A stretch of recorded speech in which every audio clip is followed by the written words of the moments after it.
Hello everyone, welcome to UGC NET super coaching. मेरा नाम है शुभम तिवारी और आज इस वीडियो में हम जानने की कोशिश करेंगे कि अगर यूजीसी नेट क्वालिफाई कर लिया उसके बाद आपको क्या करनी चाहिए। बहुत सारे स्टूडेंट ऐसे होंगे जिनको पता है कि भैया 18 जून को हमारा पेपर है और काफ़ी आपकी तैयारी भी अच्छी चल रही होगी। जिनकी तैयारी अच्छी नहीं चल रही है, जो दिसंबर के लिए सोच रहे हैं, वो तो दिसंबर के लिए ही एग्ज़ाम देंगे, है ना।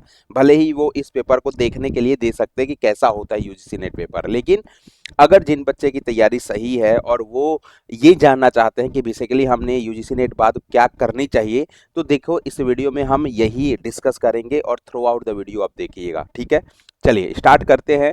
तो सबसे पहले देखो, अगर आप UGC net JRF exam qualify करते हो तो, है ना, आपके पास क्या क्या ऑप्शन बचते हैं। मान लीजिए आपने यूजीसी नेट और जेआरएफ एग्जाम क्वालिफाई कर लिया, तो दो अल्टीमेटली रास्ते हैं आपके पास। वैसे तो बहुत सारे स्कोप है, लेकिन हम दो ही रास्ते की आज बात कर रहे हैं।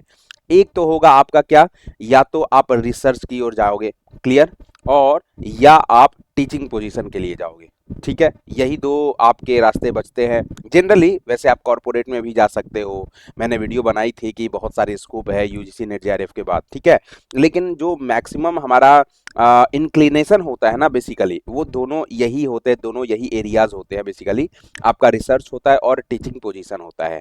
अब अगर मान लीजिए आपने नेट और जेआरएफ पास कर लिया, नेट पर भी आप पीएचडी के लिए एनरोल हो सकते हो। अलग अलग यूनिवर्सिटीज के अलग अलग नॉर्म्स हैं, ध्यान रखिएगा, है ना।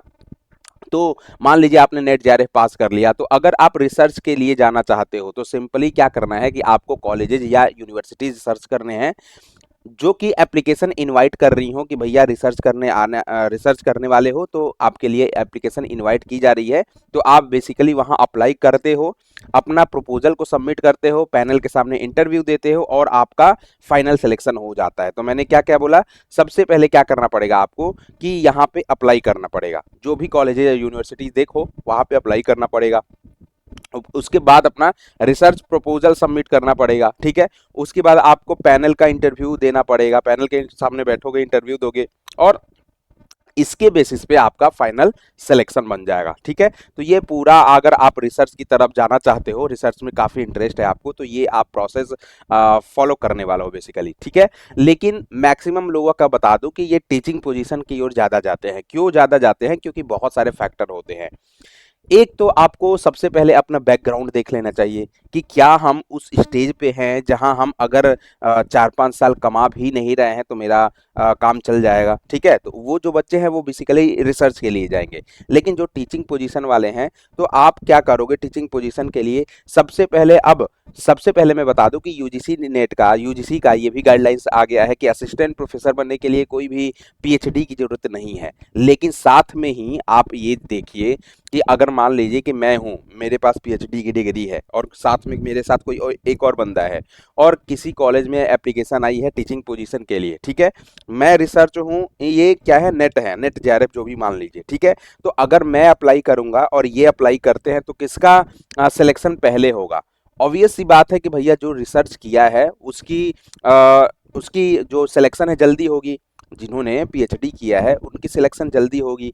तो सबसे पहले क्या करना है, यूजीसी ने तो ये मना जरूर कर दिया है कि अब असिस्टेंट प्रोफेसर के लिए पीएचडी जरूरत नहीं है। लेकिन अगर आप टीचिंग पोजीशन के लिए जाते हो ना, तो ये ध्यान रखना है सबसे पहले कि आपको विद इन 7 ईयर्स में आपको वो पीएचडी कर लेनी पड़ेगी। क्यों कर लेनी पड़ेगी? क्योंकि आपको वो पे स्केल, वो हाइक नहीं मिलेगा जो रिसर्च वाले पीएचडी वाले एंजॉय करेंगे। ठीक है, तो आपको क्या है, सबसे पहले 7 सालों में आपको पीएचडी की डिग्री ले लेनी है, क्योंकि आपको वो हाइक मिल जाएगी रिसर्च वाली, पीएचडी वाली, है ना, और आपकी सैलरी अच्छी खासी हो जाएगी।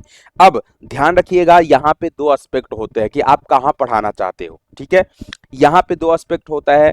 अब एक तो यूनिवर्सिटीज हो गए, है ना, दूसरे कॉलेजेज हो गए। तो मैं ये आपको सजेस्ट कर रहा हूँ कि आपके जो डिग्री कॉलेजेज हो गए होते हैं ना, जो जनरली पीएससी वगैरह एग्जाम लेते हैं, पब्लिक सर्विस कमीशन वाले एग्जाम लेते हैं, तो आपको जनरली पीएससी कॉलेजेज में जाने चाहिए पढ़ाने के लिए।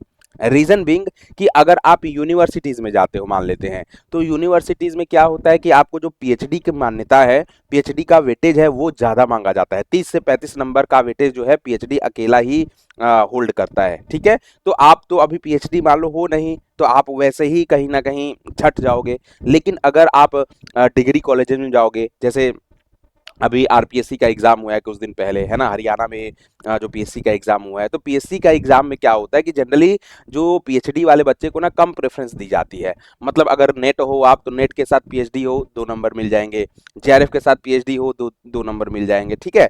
तो वहां पे पीएचडी का जो प्रेफरेंस है कम मिल जाता है, मिलता है बेसिकली। तो वहां पे जो सिलेक्शन क्राइटेरिया जो होता है वो 2 तरीके का होता है। कैसे 2 तरीके का? एक तो पहला ध्यान रखिएगा, जो पहला होगा आपका ओवरऑल स्क्रीनिंग होगा, ठीक है, स्क्रीनिंग होगा और डायरेक्ट इंटरव्यू होगा। क्लियर है? डायरेक्ट इंटरव्यू, ये पहला प्रोसेस हो गया। अब कई बार दूसरा जो तरीका फॉलो किया जाता है, ये स्क्रीनिंग टेस्ट है बेसिकली, ठीक है, आपका जो भी सब्जेक्ट है उससे टेस्ट होगा। दूसरा जो तरीका होता है वो भी स्क्रीनिंग टेस्ट होता है ना, स्क्रीनिंग टेस्ट होता है प्लस आपका जो मेरिट बनता है, ठीक है, मेरिट बनता है। अब ये ध्यान रखिएगा कि बहुत बहुत जगह यहाँ पे दूसरा वाला जो तरीका है वो फॉलो किया जाता है। अब स्क्रीनिंग टेस्ट में क्या होता है, ओवरऑल आपका एक टेस्ट होगा और वो जो टेस्ट में आप परफॉर्मेंस करेंगे आपकी मेरिट देखी जाएगी बेसिकली, ठीक है।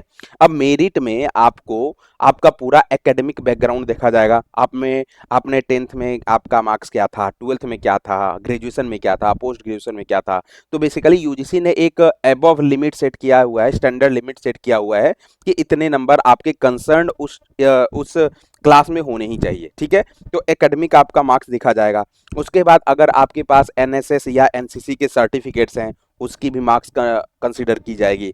उसके बाद स्टेट या कोई फिर से नेशनल अवार्ड है ना, उसके भी मार्क्स आपके कंसीडर किए जाते हैं। फिर से सबसे बढ़िया जो आपको आपको मैं फैक्टर बताता हूं जो अभी से आपको कर लेनी चाहिए, वो क्या है? ये जो फैक्टर मैं बता रहा हूं ना, अगर आप अभी से करते हो तो कोई भी दिक्कत नहीं होगी। ये फैक्टर बहुतों को कम पता है, ठीक है। अगर आप मास्टर्स में हो, तैयारी कर रहे हो, या आपने नेट पास कर लिया है या नेट का एग्जाम दोगे, तो ये जरूर चीजें कर लेनी चाहिए आपको कि आप अपना क्या करिए ना, रिसर्च पेपर पब्लिश कराइए। जो भी यूजीसी के गाइडलाइन द्वारा यूजीसी आप टॉपिक हर साल आपको देता है ना, उसके अकॉर्डिंग टॉपिक देखिए, आप रिसर्च पेपर पब्लिश कराइए। 4 5 पेपर अगर पब्लिश करा दिया, एक बार पब्लिश हो गया, तो वो आपका क्या होगा, वो जो उसकी वेटेज होगी ना, बहुत ज़्यादा कॉन्ट्रीब्यूशन होगा उसका, 20 नंबर डायरेक्ट मिल जाएंगे वहाँ पे, ठीक है। तो आपको क्या करना है, रिसर्च पेपर पब्लिश कराना है। उसके बाद अगर मान लेते हैं कोई नेशनल अवार्ड, नेशनल सेमिनार में आपने विजिट किया है या इंटरनेशनल सेमिनार आपने अटेंड किया है, ठीक है, कोई वर्कशॉप अटेंड किया है, तो उसके भी मार्क्स वहाँ पे कंसीडर किए जाएंगे। तो इसके बेसिस पे आपका स्क्रीनिंग टेस्ट हो गया और प्लस मेरिट पे हमने सारे फैक्टर बता दिया, जो जो भी फैक्टर कंट्रीब्यूट किए जाएंगे, कंसीडर किए जाएंगे, वो सारे फैक्टर बता दिए। उसके बेसिस पे आपका एक फाइनल मेरिट बनेगा जिसमें आपकी सिलेक्शन होगी, ठीक है। तो ये सारा आपका प्रोसेस फॉलो किया जाता है। अब एक बात और मैं बताऊंगा, ऐसे ही कोई वीडियो थी एक मैं देख रहा था, उसके नीचे पता है क्या लिखा हुआ था? उसके नीचे लिखा हुआ था कि 3 4 साल से मेरा नेट निकल रहा है, मैंने 3 4 बार नेट दिया है, नेट का एग्जाम निकला हुआ है, लेकिन कोई भी मुझे नेट का कोई फायदा नहीं है ना, नेट का कोई फायदा नहीं है, मुझे वैकेंसी ही नहीं मिलती है, टीचिंग पोजीशन पे नहीं।